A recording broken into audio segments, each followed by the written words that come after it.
Welcome back to our daily show. Here's CJ.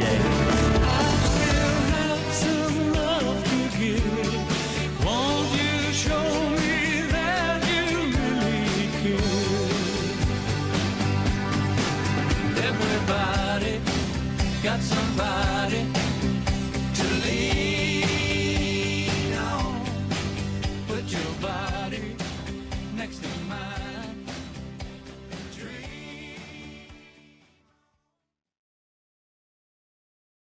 Coming up tomorrow, I didn't tell you guys this yet. Coming up tomorrow, I was just telling Lacy, I had the coolest interview this morning. Brian Dawson is his name, and he canoed from the head of Minnesota.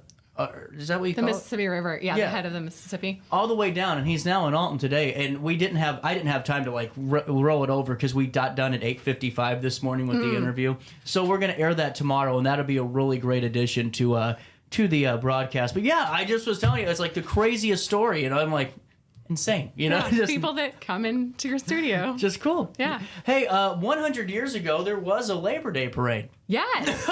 Yes. Fill me in. Okay, well, this is one of those things where, like, some of the things I talk about are very much a one-time occurrence. And the Labor Day parade, obviously still going on, has gone on for years and years. And I tried to find the first one. This is one of the things I looked for this morning when I was trying to think of questions that you would ask me, like, "Hey, Lacy, when was the first Labor Day parade?" That's when you go insane. Because it's like, hell, you might ask me, why did the guy stub his toe? You know? I come in here like, oh my gosh, I'm not gonna know all the answers. Oh my god, that's hilarious. Yeah. So my answer is at least by 1893 because I found, or at least a celebration by 1893 because I found a little thing in the newspaper about that, and then in 1895. There was an article that said the largest Labor Day celebration Alton has seen will take place in the city today, and went on from there. So 1894 is when Labor Day officially became a federal holiday. So we were celebrating Labor Day before it was a federal holiday. So we were hip. We were hip. I like it. We were hip. I yes. like it. Yes. So this is really just unique. The picture of it, of your parade over here is just fascinating. Because honestly, the idea of a float has never changed. Oh, no. It's and just, this is a little earlier. This is from 1905. I didn't have a picture from 1924. But yeah. You know, it's parade just, float. Yeah, it's a wagon. Mm-hmm. You know, they just don't have a paper mache dragon shooting fire out of it yet. Yeah, they haven't gotten the dragon fire technology yet. Well, how important was Labor Day in the city? Because if we're celebrating it before it's recognized, I mean, obviously it seems like we have definitely some pride in there for it. Was there? It was because we were all factory on the river. A lot of it was because we were a factory town. So in mostly the second part of the 1800s is when labor unions were really coming together and pushing for rights for workers. I mean, we have so much to be thankful for around all of that. Weekends, sick time when we have sick time, child labor not being a thing now the way that it was. So yeah, I think a lot of people in this area had benefited from that, and there were a lot of strikes. There were a lot of things that I think we have this very specific idea of who is in a union now, and that it is a lot more manufacturing. It's a lot more, but there used to be unions for all kinds of things. In Alton, there was a bakery, like a baker's union. So it was a huge part of life in Alton and around the country and other places too. But yeah, so the Labor Day parade from before Labor Day was officially recognized. And I think it might have been recognized by Illinois before it was a federal holiday, because I know quite a few states had already started recognizing and celebrating. Why is that? Was there a reason for that? Was there like a rift with like the federal government and the state-run government? Or? I don't think there was a rift. I think it was that, I think Oregon was the first one to officially recognize it.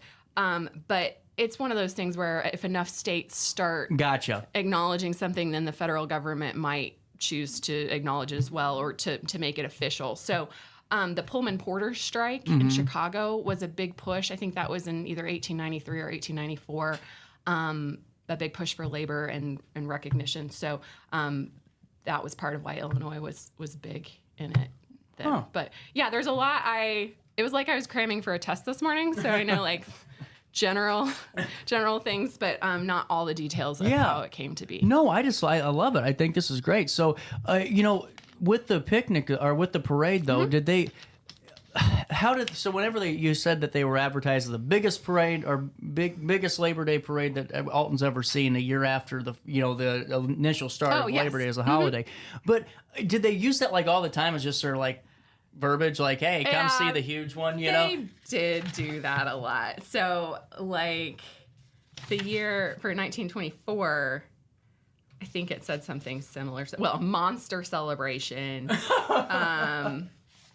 And I don't think they held one in 23 because it said something about how they had a break the year before and were restarting things. Several years, so the holding of the parade this year, this is 1924, followed several years in which no procession was held. And the result was a fine turnout in 1924. So I guess people were excited that it was restarting. That's cool. Well, what I think is really, there's two things in this. I don't think my generation realizes the factory town that we had. That's like a huge. I truly don't believe they like my generation. Every time I talk about like the Pepsi, they're like, "What? What are you talking about?" And it's like, well, yeah, like it's just amazing that we had all this, really unique, working opportunities, and they just kind of, went away. Kind of sad. Yeah, and Owens, Illinois glass was the largest glass manufacturer in the world for a certain period of time, and I think that closed in the early 1970s. So we've now. 50 years ago. So we've now had several generations of people that never even heard of it. Yeah. It's kind of sad, honestly. Well, it's not because they don't know, but just sad that it's gone, I think. Yeah. I think it also means that we have to kind of redefine Alton in a way. And so figuring that out, I think, has been an interesting process. That's for sure. Hey, that's for darn sure. Yes. But with that being said, I think something that's interesting in your article is you point out that the city hall is actually not the same city hall that we've always had. Yes. When did the fire happen? That I knew it was around this time period, but I couldn't remember the exact date. And in the references to the parade, everything kept saying it began at Sportsman's Park, and marched along Broadway to City Hall Square. Instead of saying City Hall or City Hall Building, City Hall Square. And I was like, okay, it was definitely around here. So the fire actually destroyed the original City Hall on April 22nd of 1924. So it had just happened a couple months before this. Wow. How did the city react to that? It wasn't the first fire that had been in City Hall. This was actually... I knew that there'd been several fires because when Hainer Library originally existed, it didn't have a building. So in the 1850s, it was on 3rd Street, I think, above some shops, and then moved into City Hall as just one of the rooms, and then kept having to leave because there were fires. So there were at least 2 fires before we finally built our own building in the 1890s. But fire happened a lot. Really? Back then. Yeah, because you didn't have the same sort of building codes that you had now. And there was a fire department. We were actually very lucky that we did have a fire department. But, I mean, the fire technology was not what it is now, too. I mean, you had horses pulling the wagons at one point. So, yes, Alton City Hall burned several times, but that's when it finally, burned all the way down. Man. Yes. It just had it coming. I mean, it sounds like it just kind of had it. Yeah, was it because and there was already? Sorry, go ahead. Not to cut you, but was there a reason for these fires? Was it just because people they left their candles on? I mean, they left their candles on. I don't know. I would have to look a little bit more. I know by the time it actually burned down, they were already trying to figure out if that's where they wanted City Hall to be. So I don't know if it was being fully utilized by the time it burned down, and that was the final thing. I think they were doing some renovations, so no one was in there or anything. Oh. But it was I'm pretty sure it was at night too. So I don't know why it burned down. It could have been some sort of electricity issue. I mean, it was late enough for electricity. It could have been that somebody left something burning. I mean, people had cigarettes all over the place. That's true. That's true. I don't know about the 1920s. I'm not sure when cigarettes were prevalent everywhere? That's actually a good question. You know, that is a good question Yeah. because it might be a little too early for It might cigarettes. be I don't know. Is it? It's never too early for cigarettes. No. Yeah, now that I think about it, yeah, I'm not sure why it burned down, but it burned down in 1924. So I just want to talk about the program that was given out. This Yes. is a unique event. Yes. Mayor John, is it Elble? You know what? I'm not sure. Ebel. Elbow? Ebel. Well, dancing afternoon and night. Yes. Where's the Valley Park Pavilion? I don't know, CJ. Really? Didn't anticipate that question. Look into it. So we don't know where Valley Park Pavilion was, but so this was all in Alton though. Yeah, it was probably in Rock Spring Park. That's what I'm thinking. I Yeah. almost wonder if it's that little pavilion.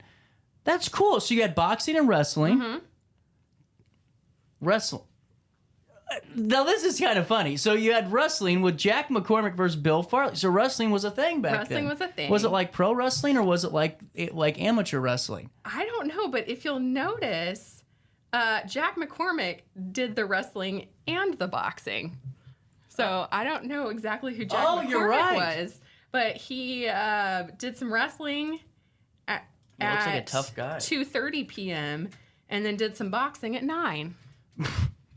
Big day. I think that this guy could probably take us on.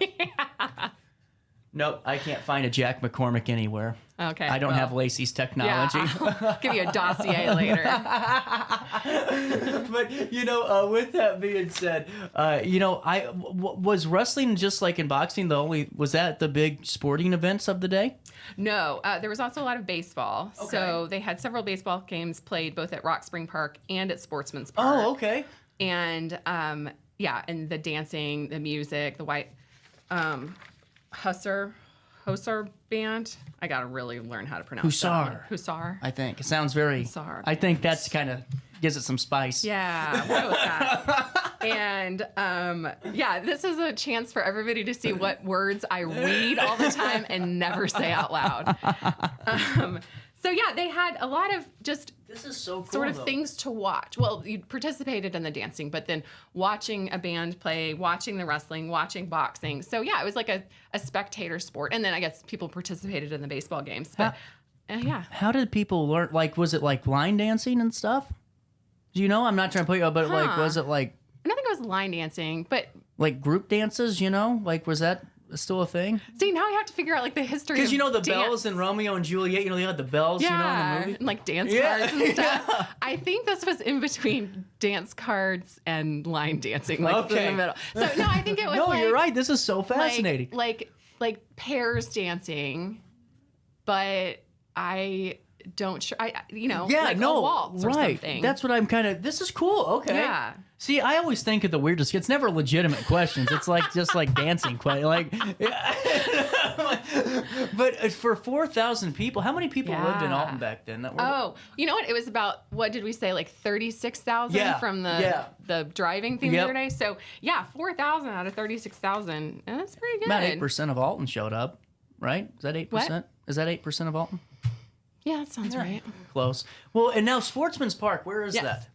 Is that down on the riverfront? Yes. Yes. Okay. Yeah, that doesn't exist anymore. Okay, that's what I was curious about. So they used to just play like the baseball fields are next to the river and all that? Yep, they had baseball fields next to the river. That is where most of the baseball was played. In Alton. Really cool. So there was a sudden storm that arose at Yes. 5 p.m. So there was 2 pavilions, but many failed to make it to shelter before the heavy rain got them. Yeah. What was the reporting like? Oh, they talked about how everybody got stuck in the mud on their way home and like drove off the road and all that stuff. They didn't say, "Hey, howdy, half the road's yours." Well, maybe they couldn't. See? Like over the rain, no one could hear that. Man, and you didn't have windshield wipers. You had kind of an open Yeah. car too, so you were getting Oh wet. my God. I think. Oh no. Yeah. Pass. Yeah. Pass. Yeah. Dirt, mud roads. So some people, I think, waited it out maybe, but it said that it was so intense that they canceled everything after that. So I don't think it was just like a quick shower and then things resumed. It started raining really hard, and then they rescheduled pretty much everything for that Saturday, the next Saturday, the 6th. This is cool. So Rock Spring Park Picnic was not the only celebration held in the area. The Northside AME Church. Yes. Where AME would be? Oh, I am not sure where that was located. Because Northside, I think of. of Northside Park is where but that's Northside, not Northside. Well, yeah, I don't know. I can look in the Please city look at- directory yeah, and just look up the actual address. Because that'd but be yeah. kind of curious. Because Godfrey, it's in Godfrey Township, but what defined Godfrey Township back then? Right. That's what I'm saying. Like, this Right. is like a whole interesting topic because Alton was like just a different landscape than it is Yes. today. Yes. Godfrey was a lot different, but where was like, because when I'm thinking Godfrey, I'm thinking, you know, like River Air, but it really could have been like State Street. Well, it wouldn't have been State Street. State Street was always Alton, I think. But, I mean, Godfrey was mostly considered to be like where Lewis and Clark Community College is because that's the land that Benjamin Godfrey owned. Oh, so okay. that was definitely Godfrey. So it wasn't in North Alton then, currently North Alton at all. Because that's what I'm curious about. They went to Cannon's Grove in Godfrey, but That's the cool. church was in Alton. I just love this stuff because it's like, where is this thing's located? know. At? And it's good for the audience to kind of like, if they want to weigh in, you know, Yeah. we get a lot of people that watch this and put it in the Alton area history page. It's wonderful. Yay! Yeah, I love that. Well, what we need is like a big map of Alton in 1924, do. and then we can just point to things. Because it is really hard to get a mental It is. landscape of a different time period, especially when things that we look at as landmarks now did not exist at the time. Well, and just like the Library of Congress has one from 1892 on Google, like if you look it up, and it's just so hard to read. So hard to read. You know I what? don't know Yeah. how you guys do the map reading either, because there's a lot of things that just don't make sense in them. And to me, because I'm like, you know, I just don't understand the identifying factors in some of these, you know, and Yeah. some of the legends in them. Like, look at this one. It's just, this is the 1892 map. Oh, okay, yes. To make it even more confusing, that is a Sanborn map. A Sanborn map was made to for insurance companies to figure out how much things should be insured for. So the colors in a Sanborn map, and maybe I'll put one in one of my That'd be next- cool, yeah. The colors represent what the building materials for a building were. Yeah. And so they don't always have the whole of Alton. Like, it wouldn't even have all of Alton. It would have like the downtown area and where a lot of buildings were located. I'll be darned. But also they don't have it like that. There's an index with a large map on the front, but when they break it down into the smaller sections, they did it to fit on pages. So like one map will be this way and then one map will be this way, and they might not be Oh my coordinated. goodness. Like you'll look in the index and it'll say State Street pages 3 and 4, 10 and 11, and 27, 28. And so then it'll have like what address numbers for each section are on each page. So you can't just like look at the page for State Street. You have to look at the exact address that you're trying to find. I found it. Yay! Well, I didn't. This is an old one, or this isn't the right time period. Well, we've got one from 1926. So this actually would be something that I could sort of yeah. provide for people. Yeah, I mean, it's just kind of interesting because Yeah. there's the North Alton that's the North Alton split. Yeah. Oh, that's perfect. Yeah. Yeah. That's exactly what we were talking about. Like what counts as North Alton, what counts as the city of Alton. And I love how they have people's names in here. Look at this, oh yeah, guys. that is Look at this. That is like so cool. that is a plat map. So that's a little bit different. The plat map, the Sanborn map I was talking about was one of the other pages, but this is a plat map. So it shows who owns what land. Wow. Yes. So you can figure out, and when is this one from? 1906. 1906. Okay, so you can figure out what counted, for instance, as North Alton in 1906, who owned what land.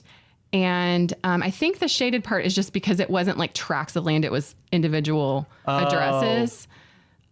So it wouldn't be like one person that owned all of downtown. They don't have any street names on this one, though. It doesn't look like. No. Oh, okay. That's Some of the problem. railroad tracks are on there. Yeah, I saw but- that. That was kind of cool. Yeah, it's almost like you have to take a whole bunch of different maps and put them on top of each other. This is why it's so cool what you do. Because I'd Thanks. lose my Yeah. absolute mind. I'd go, this is insane. I found the map, but I get a map with no street names on it.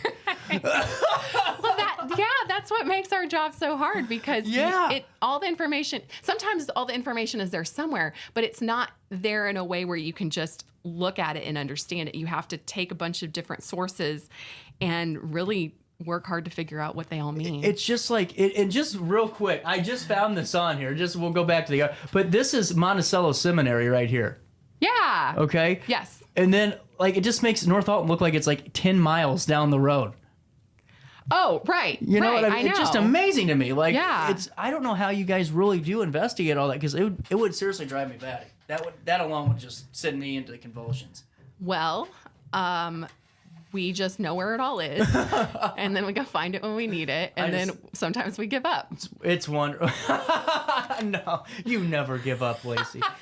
I try not to. But I just think it's so cool. So getting back into this, Alton Labor Day, 1924. Yes. Does like the mayor give a big speech too? Yeah, actually, I wanted to talk about that. Okay, the mayor gave a speech, and the other person that gave a speech was a man named Arthur Keep, who was from St. Louis, and he was the editor of the Railroad Telegrapher. And I looked into that, and it was a labor publication by railroad, like it was the Union of Railroad Telegraph Operators. So like talk about like a snapshot of time. But yeah, they were the people that did the telegraph on railroads were in a union, and then that turned into, it still exists today, but it turned into like the communications union or something else. I forgot to write down the exact one, but it combined with a lot of other communication unions to be what it is now. But yeah, the Railroad Telegrapher, he was the editor for that. So yeah, I don't know exactly what they talked about,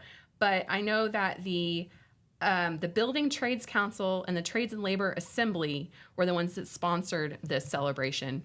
And the Carpenters Union, the Ladies Auxiliary of the Carpenters Union, they talked in several articles about the especially spectacular float. So those were the unions, the organizations that I know for sure were involved in this one. Really cool. Well, Lacy, it's always great talk. What are you writing about? What's your next one we're talking about? Oh, my next one is about the circus coming to town. Really cool. Yeah. We'll talk about it next Wednesday at 10:10. Hey, we'll take a quick break. 10:33. We're going to talk to Amoria Gray, who's a student at in the East Alton Woods River, I believe, elementary school district. I can't remember off the top of my head. She joined us yesterday. She wrote a book last year. Was it that? The Magic Afro Puffs. And now she wrote a new song. Oh, did she? Yeah, so she came in and nice. joined us yesterday. We'll take a little bit of a break. We'll play that for you now at 10:33. A little bit of change. More of our daily show. We'll hit you next after this one.